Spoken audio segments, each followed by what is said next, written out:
Hello and welcome now to the Supernova division. This is the AMO again, breaking down Vantage League before we get into playoffs. As you can see at the title of this one here, this is my heart versus my mind as I play in this division. So a lot of this is going to be how I feel and what I think about it going into the playoffs, and hopefully the stats will back me up, but if they don't, well, we'll see what happens. So to be fair and honest to everyone, we will be breaking down my team first. We are cheesing the nubs, and once again I will be putting a link to the Google Docs in the descriptions down below or in the chat at the end of the video here in the Twitch, so people can look at them. So one thing that happened from yesterday when I set up and did the Galactic Division's Google Doc till today is all of the websites like OPGG and stuff shrank. I don't know if they did. They had to have done some type of update, because now it only lets me look back like not even 2 weeks in customs.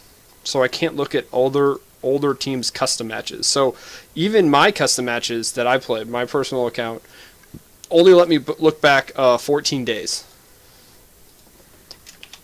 So a lot of the statistics that we're going to be looking at here is going to be really skewed depending on what teams played who when in the last 2 weeks, and if they even had a match within the last 14 days as well, because, flexible scheduling with teams. Some teams actually didn't play any matches during this time frame, because I know some matches are coming back up and stuff, or coming up later this week.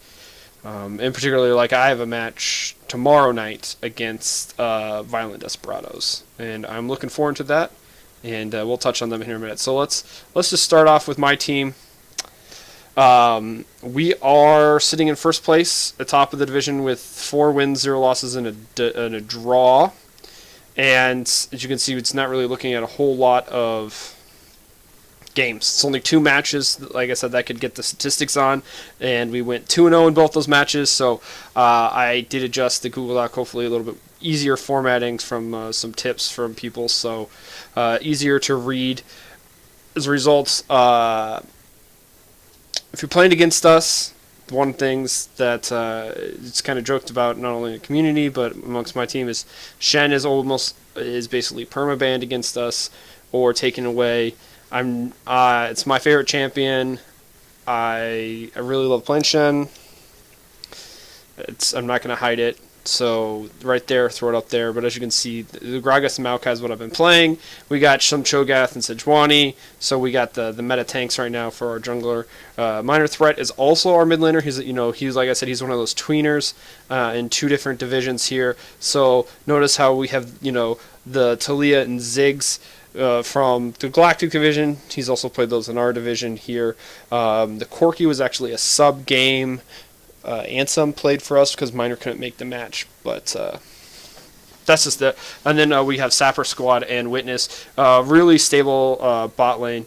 We got different styles down there. So the strengths of our team, and this is going to be my ego and my heart. Me, I'm playing, and if you want to beat my team, you're going to have to go through me. And that's a literal statement of me playing in my style. You're going to have to beat me going through my team. So if you're going to target us, you come at me. Bring on the hate. So that's a lot of my ego. But thought-wise, our team, our teamwork is really strong, and if we compare ourselves to the other teams statistically in division, our objective control seems pretty on point. So we do get overzealous a bunch of times, though. So this is something that we're working on. And if my team thinks they're giving away too much about ourselves, well, I talked a lot about myself. So whatever hate I get on me is perfectly okay. I'm accepting it. So I'm going to touch base on the two teams. Like the team I'm going to play on Sunday, Violent Desperados. They're one of the teams where I couldn't find any match in their system. I remember the last time we played them in week 1, so that was over a month ago, and they were a really hard team to go up against.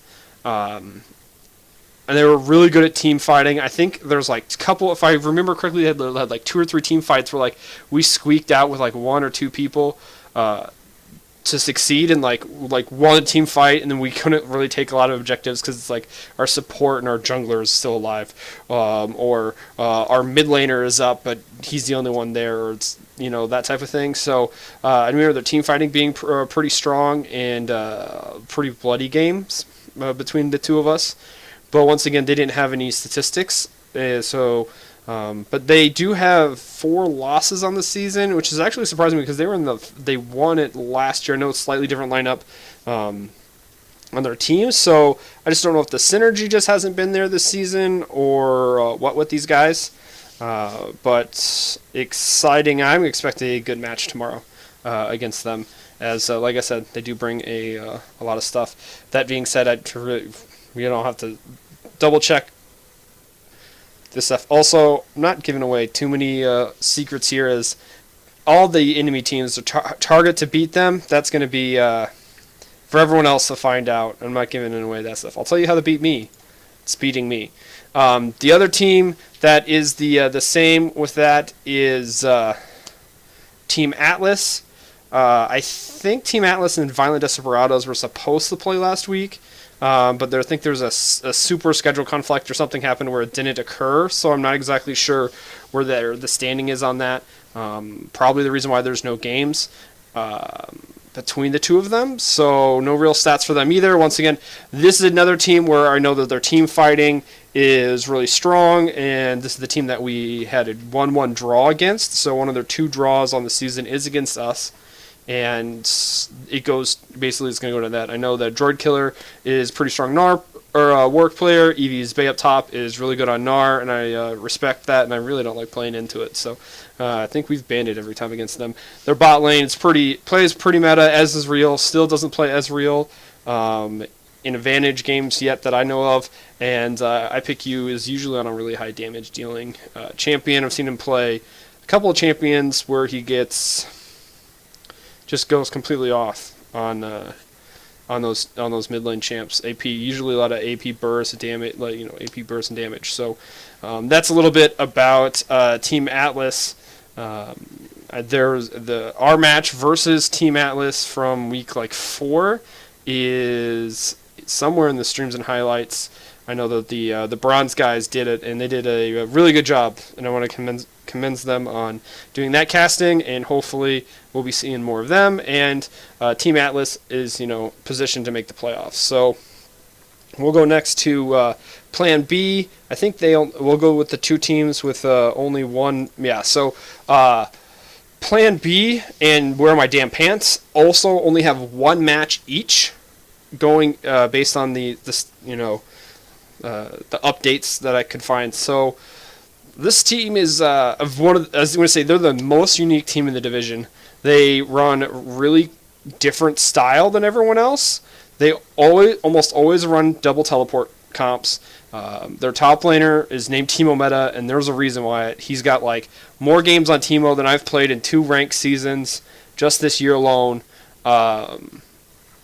And so with their map control with the Teemo, Six and Cross is known for his gangplank play, and that allows them to do, like I said, the map control, split pushing aspect, kind of scale to that right as you get from end of mid game into the early late game scenario where GP's got 2 or 3 items. Teemo's kind of got shrooms everywhere. He also plays Zillion up top, which is an abnormal pick that not a lot of people see. I mean, we see a Don runs, Rammus and Pantheon here out of the jungle. The bot lanes pretty much are meta in this division across the board, other than one team we'll get to here in a little bit. So a lot of good things coming out from down in the bottom half. Sadly, their only match that I could find was a 0-2 loss, so not the best statistics coming out from them. You can see, but we not the best statistics coming out from them, but it shows kind of what strong styles that they play. And like I said, the uniqueness of this team is what really can catch other teams off guard.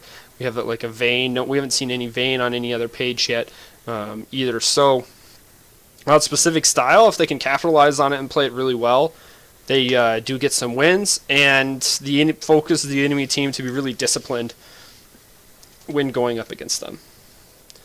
The other team is Where Are My Damn Pants? And like I said with Plan B, they're the other team where there was only one match in the statistics that I could find out there. So slightly off. If you haven't noticed, we haven't quite touched on it, maybe with some of the other teams, but Evelyn is a prominent jungle with her about 3 or 4 junglers in this division, and let's put it this way, Evelyn could be put on bans for nearly every team, and same with Zac. Every single jungler in this division plays Zac, and he has been so strong and won so many matches that if you don't ban Zac, it's getting first picked in this division no matter what team is playing, and it just shows the strength of the junglers in this division, and they're all capable of playing this meta champion that's so prominent out there and being successful with it, that it basically means on the red side you always get one less ban. That being said, against this team, they usually go for kind of like a carrier style, skirmish style top name with Hajime no Gildo. I'm gonna mispronounce your name. I'm sorry, buddy. And the one Shen game is actually when they took it away from me, so I couldn't play it. And their 0-2, this is one of our 2-0s was against them. So that's one of the Shen games there. And then Ziggs and Orianna are pretty much meta in our division as well. I think Orianna is just so strong in lane, comes from aspect. So coming from the stats and the champs that this team has played from the one match that I have statistics on is not the best, but it does show the focus of make sure it's Hop in the jungle, kind of get going with the Evelyn and Shen, the Kayn, the Volibear, kind of want to get that push in, and then they do a lot of picking and skirmishes. I feel they're not a straight up like 5v5 team. They liked trying to get those picks and those skirmishes off more than the full 5-on-5. But once again, small sample size and just kind of going off a little bit of memory when we face them. That leaves last. The only other team that I could find multiple matches for was Goldfish Hammer. And this is the other team that love playing carries out of the top lane. Crizzle, Blizzle is Kale and Darius main up top. He's really strong with those champions, and they just sort of trickles down from there. They run a lot of kind of the Hecarim and Graves out of the jungle. I don't know if they run a lot of Graves currently, but in the past, God sort of does run a lot of Graves. So there's a Zac pick, as we said, coming from this team. They're really strong, kind of that 4-1.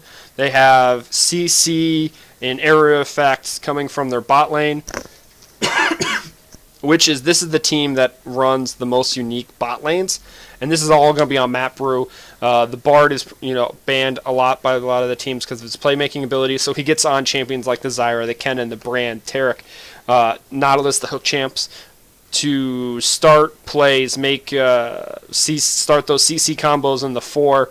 You have Ash Arrow into Malzahar ult or Ahri Charm, and you have this group of 4 that runs around pretty well, and then Crizzle off doing his thing in the split push, like we have Camille and Singed taking these things down. So in the games that they win, they see that they're faster game times versus the games that they lose.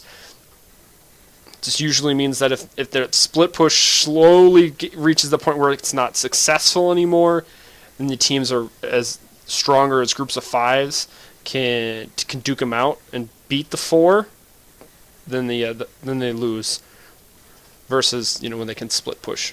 Also, it's interesting that because of the 5-minute gap difference there, their wards are drastically different between their wins and losses. I find it really interesting that they have almost 50 or 40 more wards, while in losses, I know they get 5 extra minutes, but that's 8 wards a minute. So they're very good at playing defensive and trying to set up those vision lines and allow for a good defense that extends the game and gives them another chance yet to come back into it. So good to see that coming out from there. So I know this was going to be kind of a shorter one, and I have a feeling when I start looking into the other 2 divisions that the statistics based upon Riot's API and like OPGG and those type of places are going to give me the same results as it did with this division, giving me 1 or 2 matches. Unlike when I did Galactic Division last night, it gave me a whole 3 or 4 matches for each team. So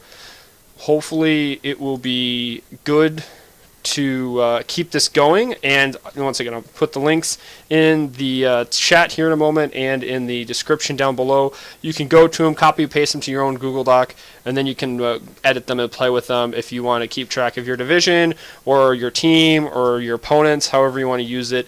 It is up to you. If you're a caster or you're going to be looking at some of those games, you can obviously pull this up and try and update it quickly yourself. It's not that hard. Over on the right hand side, I do have the numbers here, and it's literally just going through. This is kills and assists, this is deaths, this is CS, just and down the line, and then it auto adds it in the files. And then we got all the way over here to the team stuff, and I have broken down towers, dragons, wards, gold, minutes. So it's all the way over here on the right if you're looking for it. And that is that. So hopefully my mind overrode my heart in this one. I expect a very competitive playoffs for Supernova coming up. Most likely both semifinals will be 3 games. Finals will be 3 games. The competitiveness between the top tier teams in this division is really high, and I think that the lower half of the division is not too far behind. They definitely have a chance. If this week Goldfish, Hammer, and Plan B, and I think even Desperados mathematically still have a chance to make that 4th spot, that 4th seed. So we'll see what happens this weekend, who actually makes it. Thank you for watching, and look out for more division breakdowns in the coming playoffs.